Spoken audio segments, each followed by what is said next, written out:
Hey, wait, You are live. I am live. You are live. I'm live too. Yeah. It looks like we're both staying in the same hotel because it's kind of the Wait. same decor. Yeah. Wouldn't that be funny if you? We've done that before, where you could walk across, but not this time. Where Not are you, tonight. Chris? I'm in Berlin. We just finished up our VE Day tour, so I'm enjoying a few days in Berlin before going back to London. And you? Fantastic. I am in Philadelphia, where Uh, I have one more day before I wrap up my campaigns of George Washington tour scout. how long have you been So gone for? about 8 days. Wow. So yeah, I was at the Red Bank battlefield this morning. You remember we had on Jennifer Jankowski, I think, who was the director Yeah. of the battlefield a couple of years ago, to talk about the Hessians who they Yeah. found there. And so she wasn't there, but I did get a tour from a historian and kind of got the lay of the land. So that was fun. And tomorrow I'm finishing up with Paoli and Valley Forge. Oh, Paoli is a good one. I'd like Paoli. Okay. I will definitely check it out. Hey, welcome everybody to History Happy Hour. Thanks to Stephen Ambrose Historical Tours for helping to bring you this show. Check out their rich offering of military history tours at stephenambrosetours.com. And Chris, this is I think it up there it says episode 249, but this is episode 250. Which is kind This of crazy. this is crazy. So in the 250th anniversary of the Battle of Lexington year, we celebrate 250th Wow. anniversary of History Happy Hour. You're not digging there at all, Rick. Nah, no, not a bit, not a bit. And listen, folks, whether you're watching live, watching on replay, or listening on the HHH podcast, we're glad that you're here. And today we're going to be talking about Western outlaw Belle Starr. So let us know that you're here. Let us know what you're drinking. And Chris, we should just take a moment to thank everybody who is a Absolutely. Patreon patron, especially our top shelf patrons. And you can become a Patreon patron of History Happy Hour by going to patreon.com/History Happy Hour. So Chris, is there anybody actually who's out there who The, yeah. watching, or is it just Liz us again? No, no. Liz Mumford's joined from Ocean City, Maryland, and Ken from Kansas. David LaGraves from Buffalo, New York. I see Edward Smallwood from Charleston, South Carolina, and David Picker. So we got lots of familiar folks here, and so I guess we should probably get started. All What do right, you think? hurry up. Huh? All right, give me the cue.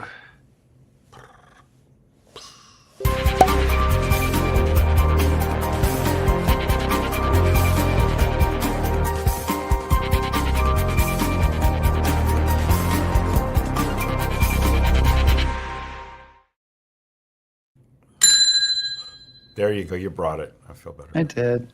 I Thank you. did. The bar is open.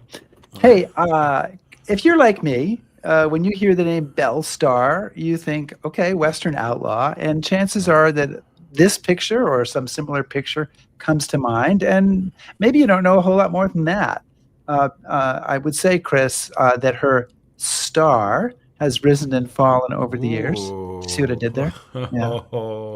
And there's a new book coming out about her on Tuesday. It's called Queen of All Mayhem. It is by Dane Hucklebridge. Dane is a Midwesterner living in Paris. He is both a novelist and nonfiction writer. This is his fifth book. He's also a graduate of Princeton, which will be a stop on the new Revolutionary War tour that I am scouting. So let Oh, me slip say, that one in. yeah, Dane Hucklebridge, welcome to History Happy Hour. Thank you so much for having me. It's an honor and a pleasure. Excellent. Did you Appreciate it. bring a cocktail? I'm in Paris and it was easier to get wine than a cocktail, so I brought something. I was saying I would have loved to have an old fashioned, but bourbon was a little trickier to get, so I'm Because making Yeah. do with wine. one of your first books was about bourbon, right? Yeah, my very first book I ever did it's called Bourbon: A History of the American Spirit. It was just a history of America told through bourbon, which was the research was fun. I'll say that. Why Lots I of- didn't we have you on History Happy Hour for that? I don't know. That was a while back. It may not have existed back It was then. more than 5 years Yeah. ago. Yeah. Yeah. Yeah. It sounds like you're drinking bourbon there from the guy. Now look, Dane, let me just ask you a question. Since you went to Princeton, have you ever been to the Battle of Princeton battlefield? And by the way, a lot is riding on your answer. I'm not positive I have. Okay. Actually, nothing is writing in your head. Off the top of my head, I'd say no, but it's possible I did it. It's about I guess- 1.4 miles from Nassau Hall. And Nassau Hall is actually also part of the Princeton battlefield because colonial forces fired a cannon that actually hit Princeton Hall, Nassau Hall. That I remember. I remember there was. I don't remember. Remember if I that? actually saw the spot, but they. Well, not the cannonball, but I remember there was some supposed mark where a cannonball had hit, or was. Yeah, I was looking for it. I couldn't find it. So I was technically there. speaking, then he has been to the Battle of Technically Princeton, speaking, because- he has all right, been. So give All him, right, give, well, cut him some slack. indirectly, yeah, sure. All right, fair enough.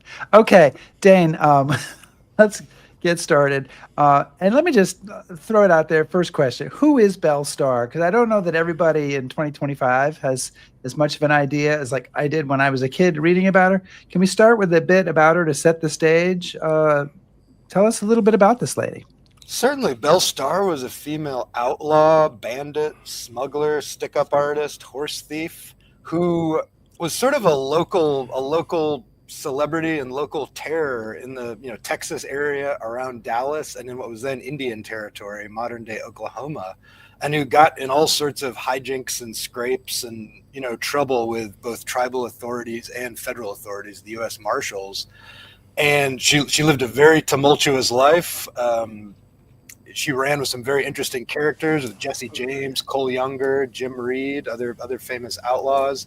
Eventually married into the Starr family, which was a very kind of locally powerful and somewhat dangerous family in the Cherokee Nation. And eventually she was executed gangland style. She was shot off her horse from behind and then killed at point blank range with a second blast of buckshot. And the verdict is still out on who killed her. That's one of the history's great unsolved mysteries. And I talk about that a fair amount in the book too, trying to put forth some different theories on who might have pulled the trigger. All right. So, Dane, one of the things, like kind of as a baseline, because one of the things I found interesting was she seems to be a character that everybody knew something about, and now she doesn't really pop up. She's not we're not conscious of her. What's the world that she's kind of brought into? You talk about 1848 and her kind of start in life. So describe, where she comes from, what her background was like. Sure. I think her family is essentially a prime example of westward migration, the story of Appalachian westward migration. But one thing that's interesting on her dad's side, though, there's often this common perception that she was a typical kind of Scots-Irish, rootin' tootin', whiskey drinking, whatever. But in fact, her origins are German. And that's one sort of the second big group you don't hear as much about that settled Appalachia. There was the Scots-Irish, but also there's this very large group of Germans who followed a similar route. Both the Scots-Irish and the Germans, this first wave of German immigrants, settled in Pennsylvania. Then they kind of filtered down into Virginia, towards Western Virginia, then through the Cumberland Gap, through Kentucky, and then into the upland South and Southern Midwest, the Ozarks. So there's sort of this steady migration. Her family is a classic example of that.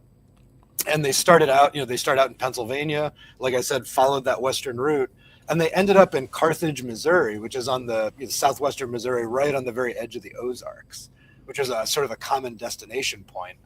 And this part of southern Missouri was very pro-Confederate, very strong Southern sympathies at that time. And there were some transplanted, Yankees, Northerners too, but the majority of the people were transplanted Southerners who, mostly from the upland South, but also other parts of us who'd made this westward migration. So they carried that kind of culture and those beliefs and those things with them. And so that's the milieu she grew up in southwestern Missouri. And then you had, Bleeding Kansas, these sort of, the beginning, which is sort of a precursor of the actual Civil War, these fights between what would soon become, Jayhawkers and bushwhackers and whatever, these sort of paramilitary forces. Right. And so she grew up in this milieu of tension and like a fair amount of violence between the, people who would come to be pro-Confederate and people who would come to be pro-Union, pro-North. And when the Civil War finally erupted, her family was very much pro-Southern, pro-Confederacy. And her brother joined the local militia and became effectively a Confederate guerrilla. And one of the interesting things about her, it's become part of folklore, but based on research seems there seems to be a fair amount of enough evidence to say that it's true to an extent, as she was kind of a teenage Confederate spy for these paramilitary groups, for these guerrillas. They were part of this Confederate insurgency when the Union occupied Missouri. And what she did, it was very dangerous for local young men at that time. If they were caught walking around town, whatever, the Union troops or militias would pull them over and question them. And when things got really bad, occasionally just kind of kill them on sight, because it was assumed they were part of the bushwhackers, these Confederate guerrillas. But she, as a teenage girl, could sort of slip through lines without getting hassled quite so much. And apparently she did a fair amount of reconnaissance and spying for her brother and his band of Confederate guerrillas. So that was, I think, her first taste of violence, of excitement, of the thrill of doing something, of the chase, of the hunt, whatever. Yeah. And she was very much exposed to the horrors of the Civil War. I mean, she was there. She was there for the Battle of Carthage. She saw the bullets fly. She saw people getting killed. And it's something that's forgotten today, I think. But the effect that the Civil War had on Missouri, particularly this part of Missouri, was disastrous. I mean, whole counties were depopulated. Towns were burned down. And that's eventually what happened to her town, Carthage. And shortly before that, when things were getting very bad, and her brother at this point was killed by militia troops, her whole family left and followed many other pro-Confederate Missourians and going south and resettling in Texas outside of Dallas. And there's this big community of these sort of displaced, almost refugees from Missouri. And that's where she settled. And it's interesting, that had an enormous effect on the development of outlaw culture. And it was her segue into outlaw culture, Wild West outlaw culture, and her whole cohort of young men, because you had all these guerrillas who were trained in the art, in deadly force. And, they've sort of become proto-bandits. They were used to holding up Union stagecoaches and robbing Union, treasury convoys and things like this, these sort of skills on horseback with revolvers, things like that.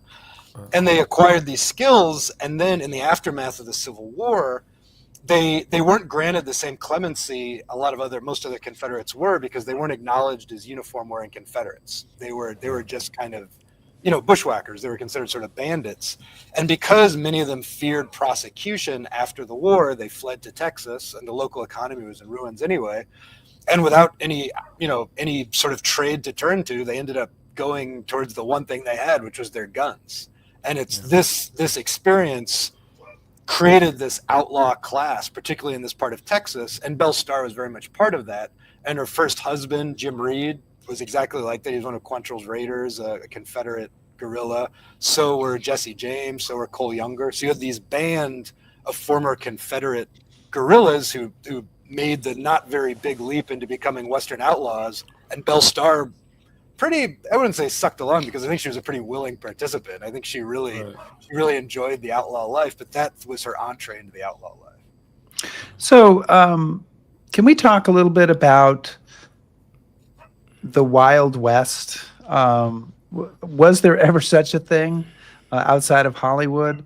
When and where was it? And how does Belle Starr fit into it? I mean, you seem to suggest that if there was a Wild West, it's kind of starting in that post-Civil War period when she's just turning 17 or 18. Is that kind of when it's happening? What's going on there?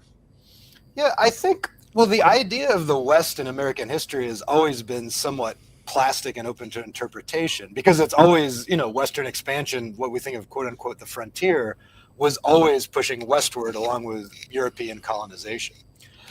So that's always been changing. In colonial times, it was the very edge of the Appalachians. Like that was sort of the frontier, and then it kept going westward. And I think there were two pretty big spurts, and they both had to do with wars. The first was after the Revolution, when America got its independence. That opened up the kind of trans-Appalachian frontier, which had formerly the British was sort of a hornet's nest of French and hostile and ally Native American tribes, and the British just tried to keep American settlers from crossing that boundary, the trans-Appalachian frontier. The American Revolution opened up that first burst of Western expansion. So all these people settling, pouring through the Cumberland Gap, going west. And I think the other big burst, and then it steadily went westward after that. But the other big burst, I think, was the other big war, was the Civil War. And I think that kind of the end of the war, the end of these sort of tensions with adding on states, and adding on, trying to keep this balance between slave states and free states. When that was all over, and then coupled with the introduction of the railroad and other things, you had this other big burst of Western expansion. And when we think of the Wild West, I think that's the period we're really thinking about, from right at the end of the Civil War, right around 1865, 1866, up until probably around 1890, when there weren't that many areas left where you could get away being a rootin' tootin' criminal, or where there were essentially Native American rebellions against this colonization ended. You had I guess you could say the Wild, in the sort that it became under federal, pretty like strong federal authority. I would say that happened roughly. I mean, it's open to interpretation, but I say around 1890, something like that. So I'd say roughly you could say what we consider the Wild West would be from the end of the Civil War up until around 1890. So basically for Belle Starr's entire adult life. Basically, yeah. I mean, that's what's fascinating about her as a character, is she was there. I think I say in the book, there at the start of it and there in the heart of it. Her career as a criminal essentially spanned the opening and the end of the Wild West era, and she saw it firsthand. So, Dane, I mean, I want to kind of go back to it because I think it's a really interesting point that you make. Talk a little bit more about that connection between kind of the after effects of the Civil War and what's happening in the West. Because I think, in most people's perception, there's the Civil War, lease surrenders at Appomattox, and then all of a sudden there's westward movement and homesteaders and all that great things happen. But you do a really good job of explaining that connection between the violence of the war and what comes after. Sure, that's yeah. I guess expounding a little bit on what I hinted at before. Not all Wild West outlaws obviously were former Confederate Missouri guerrillas, but you had this core group who couldn't, they didn't want to go back to Missouri because they're worried they might get either hung by, tried by officials or lynched by kind of mobs, so now that the war was over.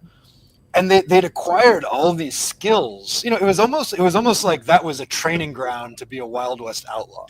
And the things when you think of the classic Wild West type capers, chasing down stagecoaches, running down, train robberies, bank stickups, kind of horse banditry, these type of things. These were all skills that were mastered in the guerrilla campaigns, particularly by groups like Quantrill's Raiders, things like that, during the Civil War. And because all these young men, and this is something, in different points in history, you see that a lot. That's why, if in war, when you occupy a country and an army surrenders, it's good to have some sort of plan for what to do with all these young men with battle skills who suddenly need to earn a living. And in there's plenty of examples of this both in recent history and going back. And in the case of these former guerrillas, there wasn't really any accommodation made for them, and they suddenly had this relatively lawless frontier that was just their blank canvas. And one thing that's also very interesting in the case of Belle Starr, they had these existing relations with native nations and Indian territory. Because one thing that's really interesting about the Civil War, you have some of these, particularly, I talk a lot about the Cherokee Nation. They, for the most part, supported the Confederacy, and they actively helped out Confederate guerrillas in Missouri and Confederate troop movements there. Because, as a matter of fact, there were many powerful Cherokee families who owned slaves and were pro Confederacy. And in their working together, these kind of relationships they had, particularly during the winters, it was hard to hide out in Missouri, to hide out in the woods as a guerrilla band in the winter. So oftentimes they would flee, and they would usually either go to Texas, where many of them would end up later, or go to Indian territory, kind of staying with their hosts, their Cherokee hosts, or what other nations participated too, but I'm talking mostly about Cherokee. And they established these relationships. You start to see the inkling of what would have later, because they would they would kind of pay tribute in a way. Like they would also engage in horse theft and cattle rustling as their kind of banditry and the excuse of supporting their Confederate cause. And then some of these Cherokee families, the Starr family among them, Tom Starr was very active as well as some other families, would help fence some of these cattle and provide these guerrillas with hiding places and shelter during the winter, whatever. And these relationships continued after the war was over. And essentially it was very similar, where these same Confederate guerrillas were now Texas Wild West outlaws. But after a big score, a big caper, they would hide from federal authorities in the Cherokee Nation. They would go back with the Starrs or other families like that, using them as hideouts. The cattle they rustled, the horses they stole, they would still kind of use them as fences to sell in Indian territory. And they probably would start engaging in some whiskey smuggling and things like that too. And that's the beginning of this really critical relationship with the Cherokee, with certain parties within the Cherokee Nation, particularly with the Starr family. And Belle Starr's first husband, Jim Reed, that was his initial. He was. I mean, it's sort of like organized crime, like the mafia. He got involved in lots of sorts of different types of crime, but one of his big income drivers, I think, was working with the Starrs to run whiskey smuggling between Fort Smith and the Cherokee Nation, other these native nations there. So he was working the kind of white, the one in the the white world outside of it, where the federal government had authority. He was bringing the whiskey in, and he was giving it to the probably Tom Starr and his associates, who would distribute it throughout Indian territory and throughout the Cherokee Nation. So it's sort of, when you look at modern day drug smuggling routes and stuff like that, it was kind of similar. It was just whiskey smuggling at the time. Yeah. And that was Jim Reed's and Belle Starr's first one of the first big criminal enterprises and connections to the Starr family was that. So, Dane, I want to ask you about how serious a criminal Belle is, and I'm going to admit to some skepticism, but I'm sure you can handle it. She's definitely hanging out with criminals, marrying at least one, if not two, criminals. She is. You can make the argument that when it comes to her active participation, well, she did a little horse thieving, for which she spent a year in prison, and she had her photo taken wearing guns a few times. Didn't kill anybody. She wasn't in any legendary, raids or enterprises. So, how big time a criminal was she? What's your evidence? That's been a point of debate for some time, because you had this initial legend that was, started in the late 1800s after her death, of this, this outlaw queen, this bandit. And there was, the journalism and dime novels, whatever at the time, they liked to romanticize this stuff. And there was a great deal of exaggeration. The very first books, some of the very first things written about her did take real liberties and, exaggerated things. So it's true. And I think there was also a backlash to a certain extent in the 20th century where some Western historians started to cast doubt and say, oh, there's not really any evidence she ever did anything than steal a couple horses, and kind of associated somewhat with criminals. But I think just in researching the book, I'll preface it by saying, anytime you're looking into something like this, it specifically is that I make the argument she was essentially involved in organized crime, with the equivalent of kind of a Cherokee mafia and Wild West frontier organized crime at the time. It's hard to, so much goes on in the shadows. It's hard to document a lot of it. And that's, I think I make the comparison. Al Capone, they had to bust him on tax evasion, because everyone knew he was basically what he was up to, but it was very hard to get concrete proof of it. And I think to an extent, there's some of that going on here with Belle Starr. And you read, from her trials, from, the way journalists wrote about her. I mean, it was acknowledged at that time in her, in the court proceedings, in the records from her trials, the way court reporters wrote, it was acknowledged that she was this kind of, they even used the term outlaw queen, that she led a band of horse thieves and outlaws. So there's, to a certain extent, it is hard to pinpoint a lot. But looking at more solid evidence, I think the solid thing is she was arrested or charged 3 times with crimes, twice with horse theft, which actually was a fairly serious crime at that time, and once with armed robbery, essentially, larceny. And 2 times she beat the charges, and 1 time she didn't. And that was the first time, that was when she went to Detroit to serve her prison sentence. But I think one thing that that really convinces me, aside from reading the court records where she talks about intimidating witnesses and pointing guns at people, stuff like that. The thing that really convinces me is the amount of resources that the authorities put into putting her behind bars. And it's really clear when you're reading about this. I mean, they had to stage a manhunt the first time she was arrested and chased her like towards the Osage Nation, where she and her husband were trying to go into hiding. They were constantly raiding her property, Younger's Bend, this ranch, looking for evidence of crimes, things like that. And as you read her story, you read the primary sources documents, you realize that both federal authorities and tribal authorities were exerting tremendous amounts of resources to try to put her behind bars at a time when, Indian territory at that time was as wild as the Wild West got. I mean, it was crawling with outlaws and bandits and cutthroats and things like that. So if they were willing to put in this much time and also use the court resources, the docket was packed at the court. They really, they didn't really waste their time going after small timers because there was just so many criminals and outlaws to chase. And when you look at all these factors together, it becomes clear that, the sort of, while the legend definitely has been aggrandized to a certain extent over the years, that she was, the only explanation is she was actually sort of a leader of an organized crime group. And that's why they're investing so many resources into putting her behind bars and why she did end up behind bars. And I think probably the last thing I'd add in that is just the way she met her demise, when arguing whether or not she was a real gangster. I mean, she died a gangster's death. She died face down in the sheep. At some point, one of these, it's almost like a Scorsese movie or something. She angered someone enough, made enough enemies that at some point, someone, like I said, executed her gangland style. So when you're looking at all of this together, some of it's sort of circumstantial or anecdotal evidence, but also just the court records and how journalists wrote about her and the fact that they did charge her with three separate times with fairly serious crimes. I think it was enough to convince me that she was the real deal, that it wasn't just, like someone like Calamity Jane, for example. Right. As I understand it, from what I've read, there's not a lot of evidence that she could really lived up to the reputation. I think a lot of it was just kind of tall tales and whatnot. And same thing, Annie Oakley, she definitely was a sharp shooter. She definitely had great aim, but I'm not sure there's sort of this legends built up for the Wild West shows and whatnot. But I think Belle Starr was definitely the real deal.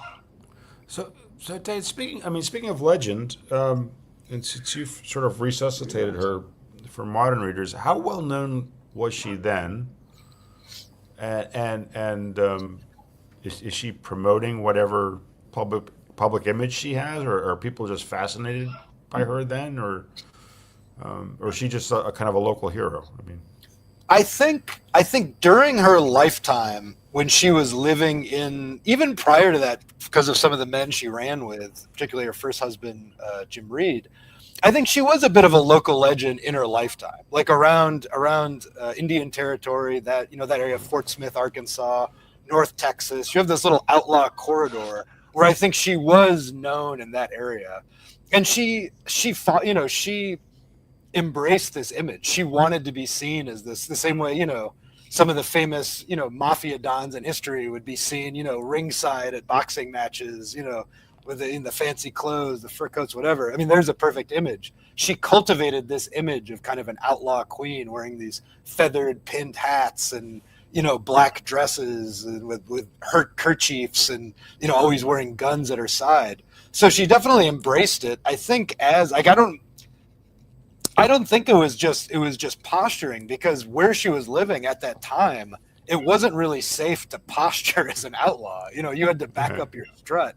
And I have a hard time believing she would have, lasted very long in these places if she hadn't been able to back up her strut with the threat of violence. And there are at least anecdotal, stories about her directly confronting police and almost, kind of daring them to arrest her and getting into shouting matches and scuffles and things like that on the street. So I think she embraced it and cultivated it. I think she loved being an outlaw. She loved being a gangster the same way, certain mafia dons and, in more recent history kind of embraced the role, things like that. And I think she reveled in it. and I think it was part of her image, but I don't think she was really known nationally until after her death.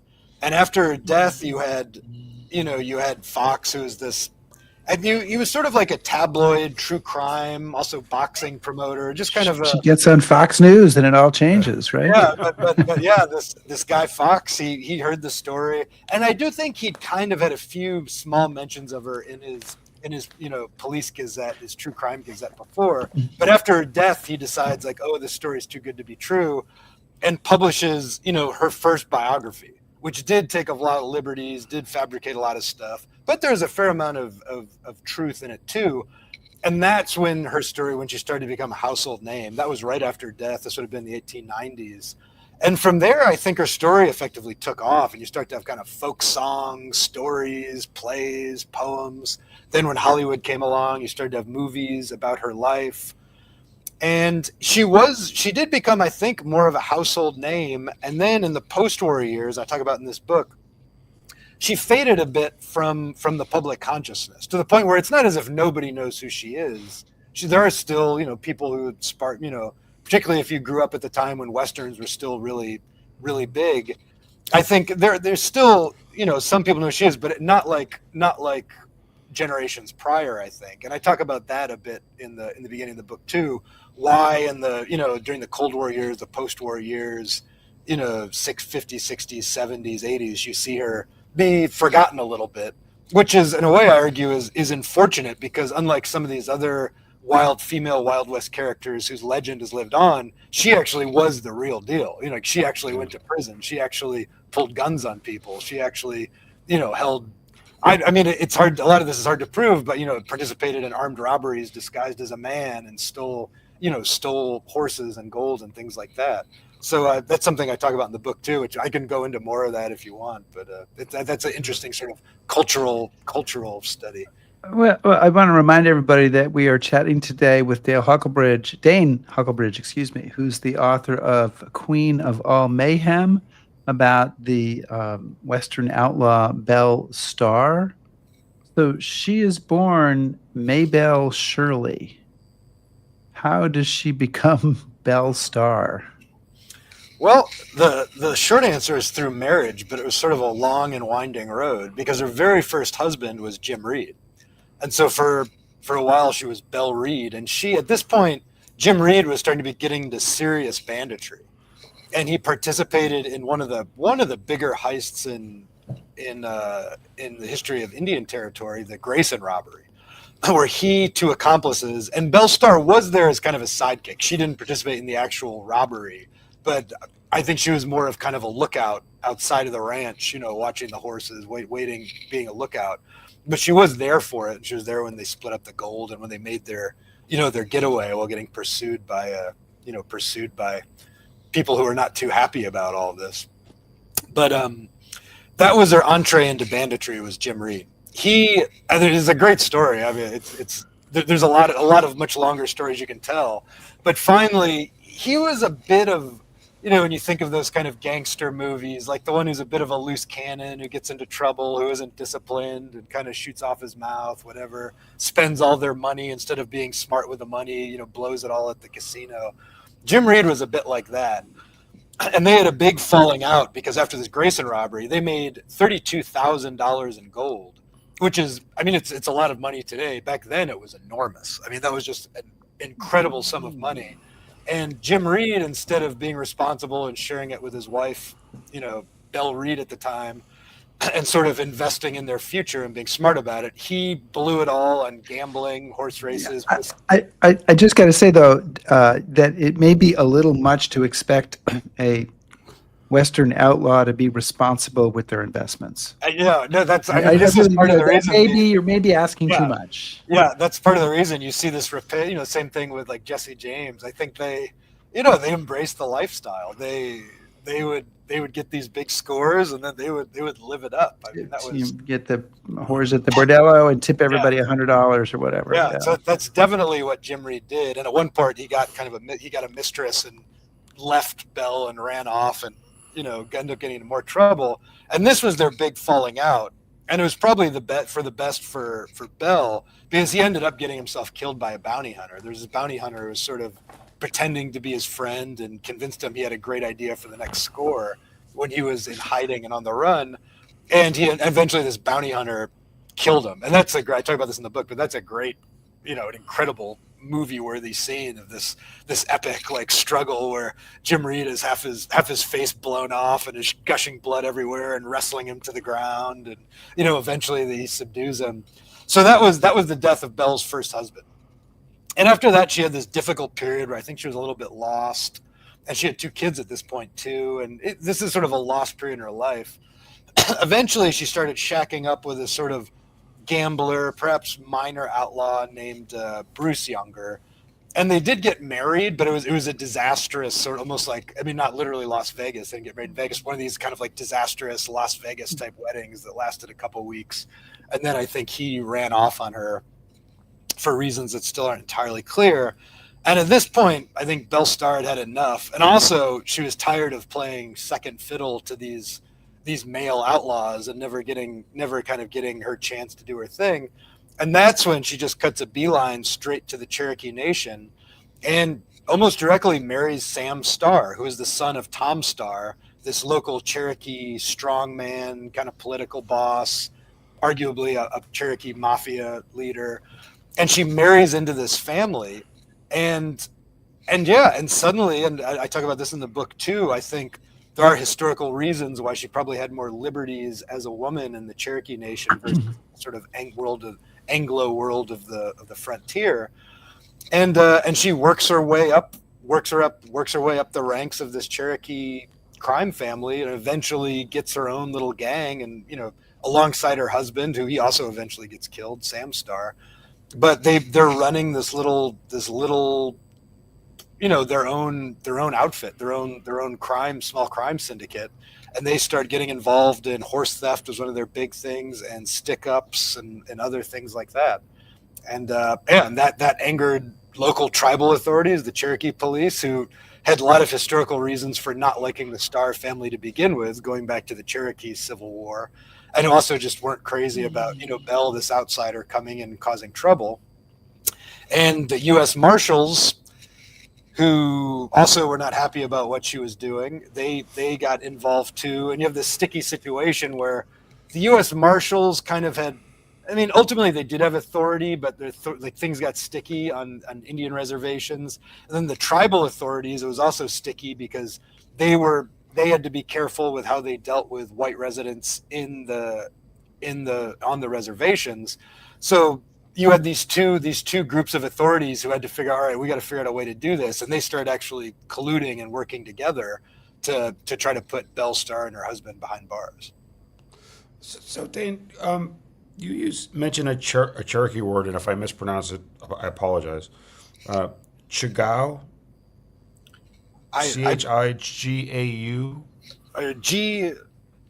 Gigao is how I've heard it. Okay, then that's probably right then. But what is that word, and what does it mean, and how does it apply to Belle? Sure. Yeah, I certainly don't speak Cherokee, so I apologize if I'm not getting it just right. But there's this tradition in Cherokee history, and it's essentially a role in tribal authority and also spiritual authority called the Gigao, which is it's hard to explain exactly, but it's usually a woman figure who proved herself in battle or war or did something courageous for her clan and for her tribe, and showed themselves to be a leader, and were given this position where they were allowed to participate in tribal leadership, and also in given kind of a religious role as well. It was just this kind of both sacred and political role where they became leaders within the community and had a fair amount of say over tribal affairs. And probably the most famous of these figures was Nancy Ward, Nanyehi, who she proved herself in I believe it was the Battle of Taliwa, this tribal battle against the Creek in northern Georgia. And she was chewing bullets to try to make their edges more jagged to give to her husband to shoot at the enemy. And at some point, her husband at the time got killed, and she picked up his rifle and kind of led the charge and ended up leading the Cherokee forces to victory.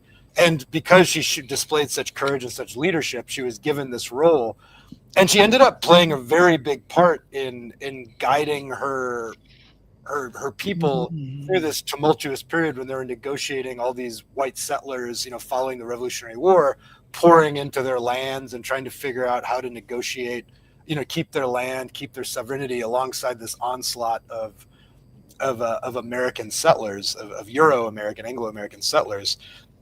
And even to this day in Cherokee culture, for the Cherokee people, she has this very honored position. And so there was this legacy of a female figure, a female warrior, a female leader.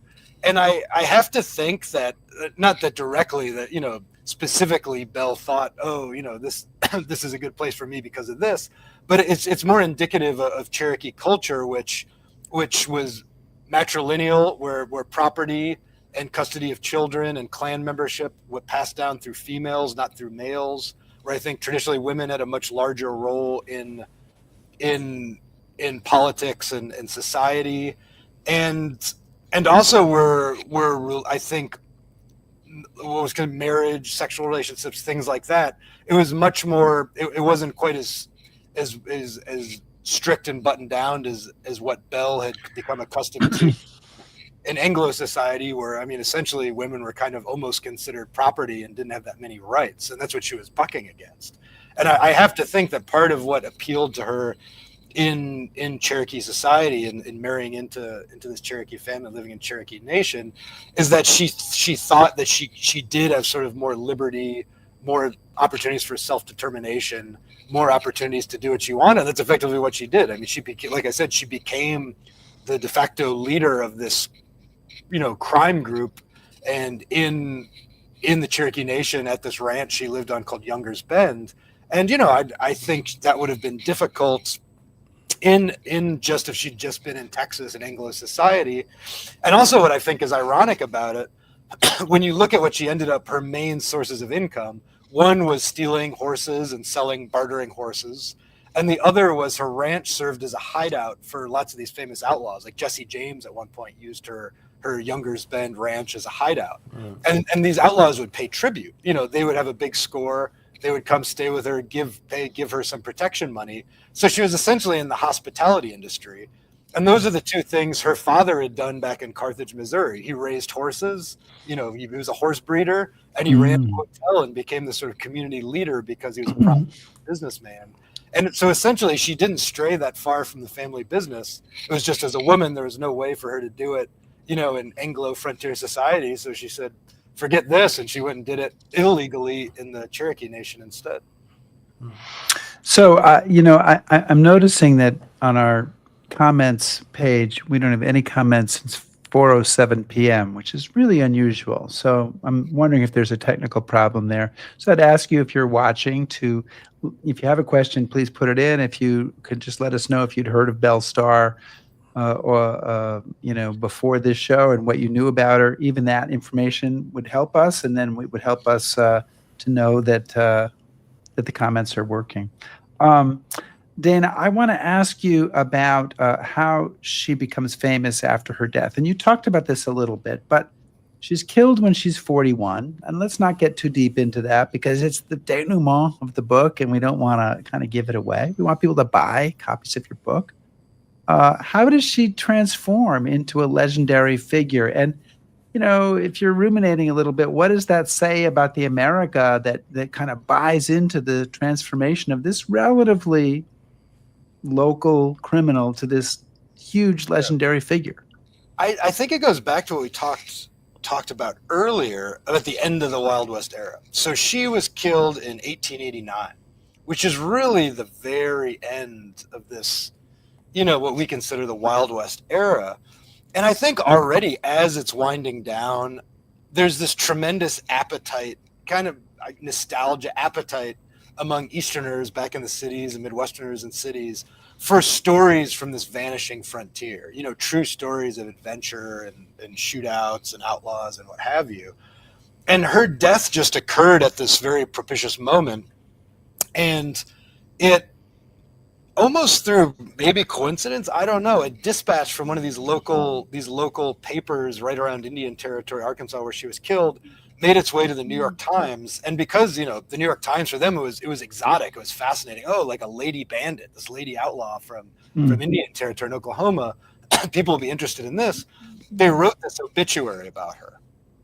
So you had this big obituary in the New York Times about the death of Belle Starr, and it, you know, that sparked people's interest. One of whom was the editor of this, you know, true crime gazette that was run out of New York City, this tabloid that loved to publish salacious, you know, detective stories and Wild West stories, true crime stories, what have you.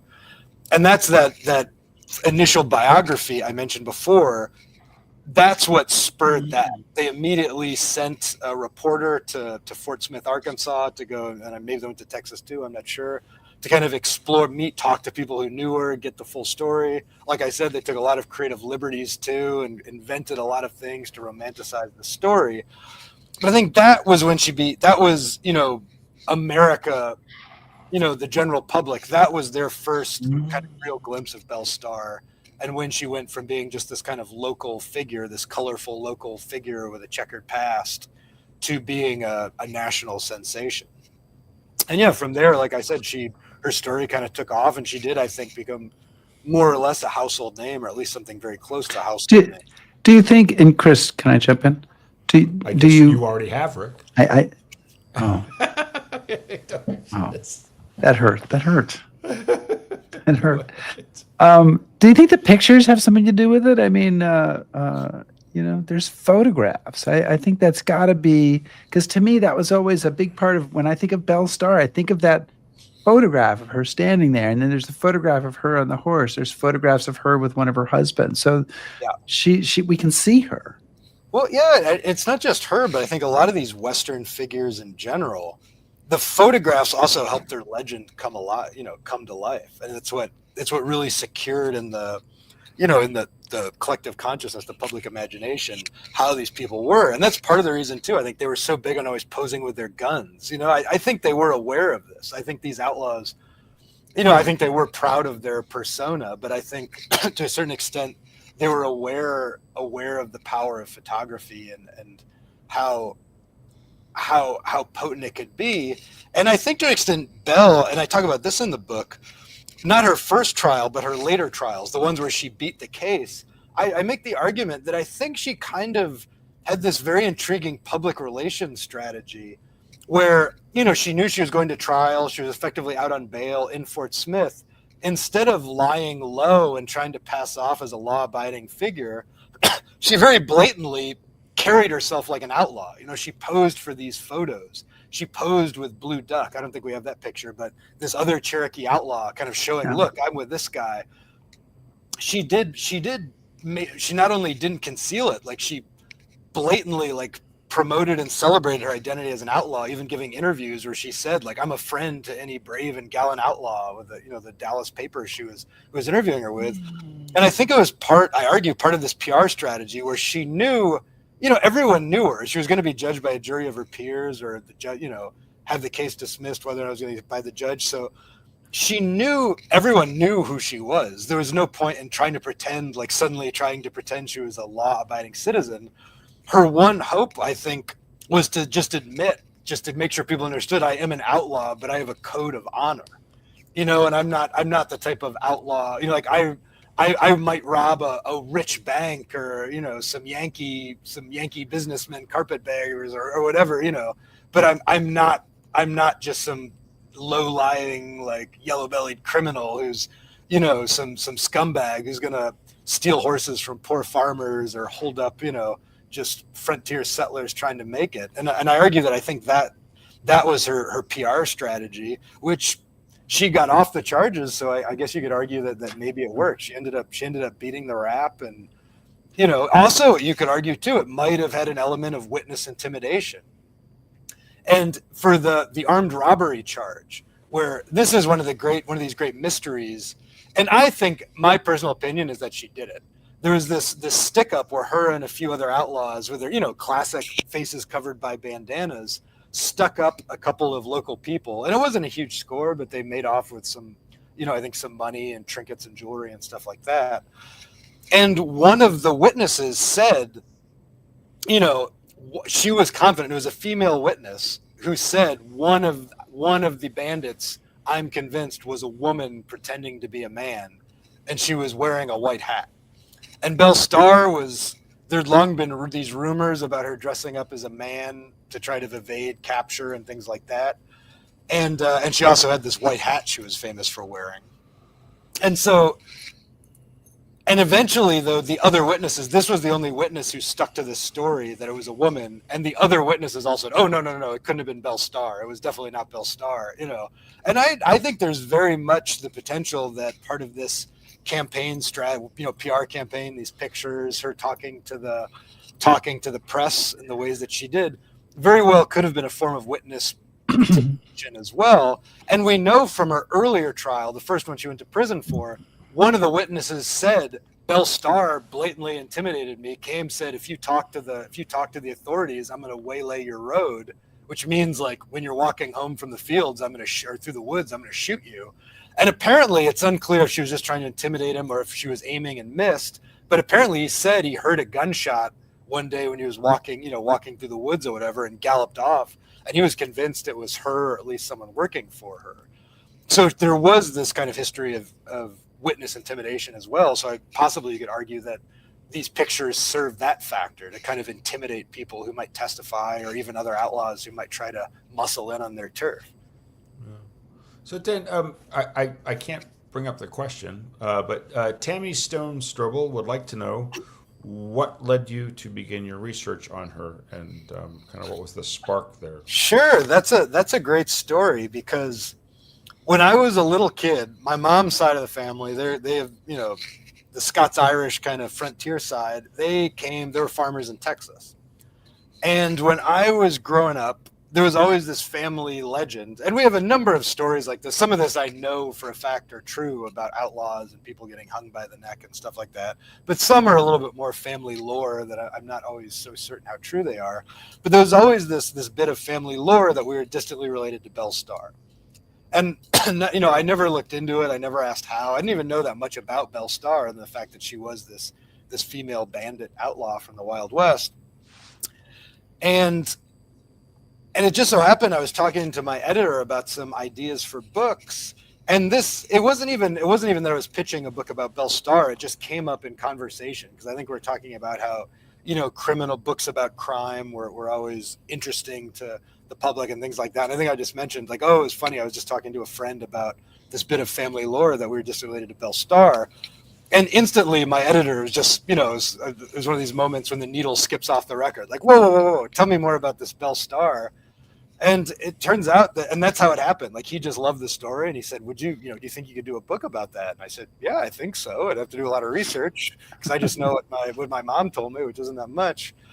And that's how the story came about. As to whether or not this is true, this family connection to Belle Starr, I won't give it away, but I bet it was ambiguous. And the one distant cousin we're not that distant, but this cousin who supposedly knew the connection had passed away.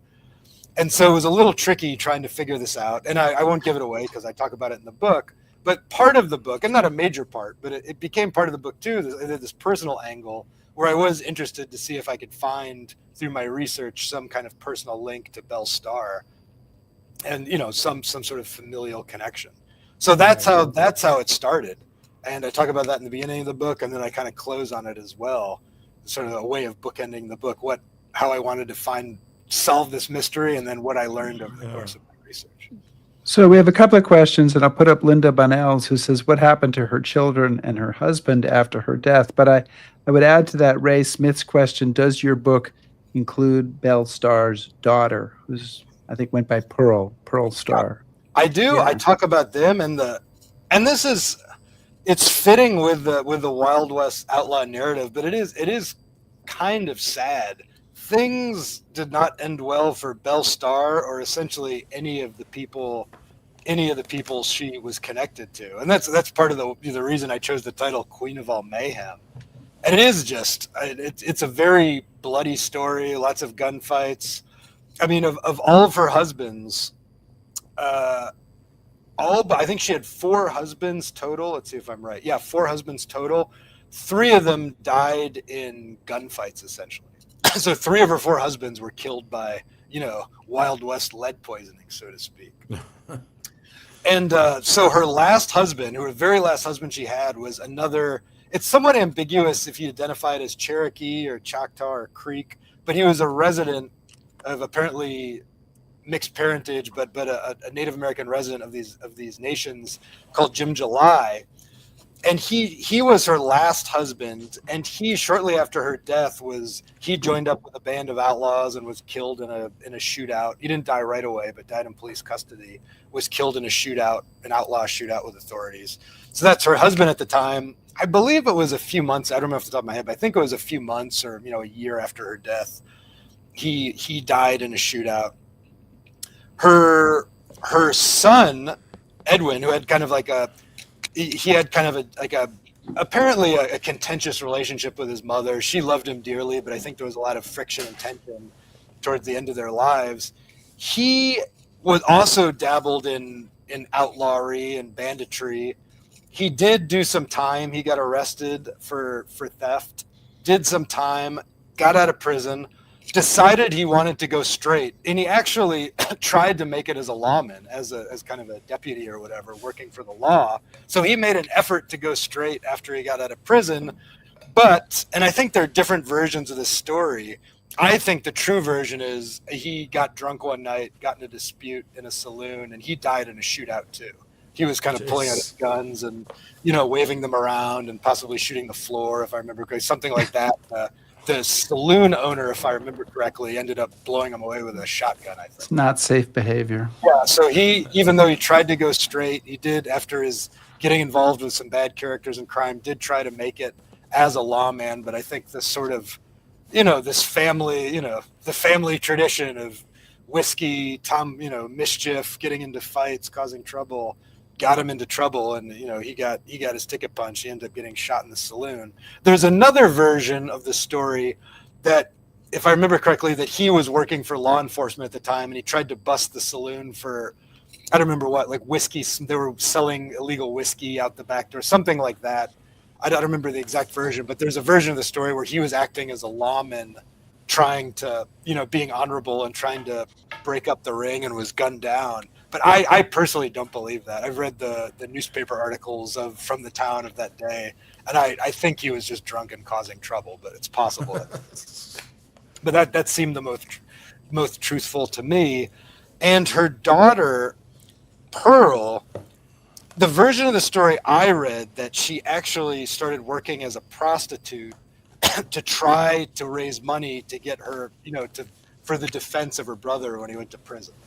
I'm not sure if that's just a story or if it's true, but that's the story I heard was that's how she first started working in brothels, and she kept on doing that. She continued to work as a prostitute after that, which was probably not the most glorious way to make a living on this sort of frontier, this ragged frontier areas.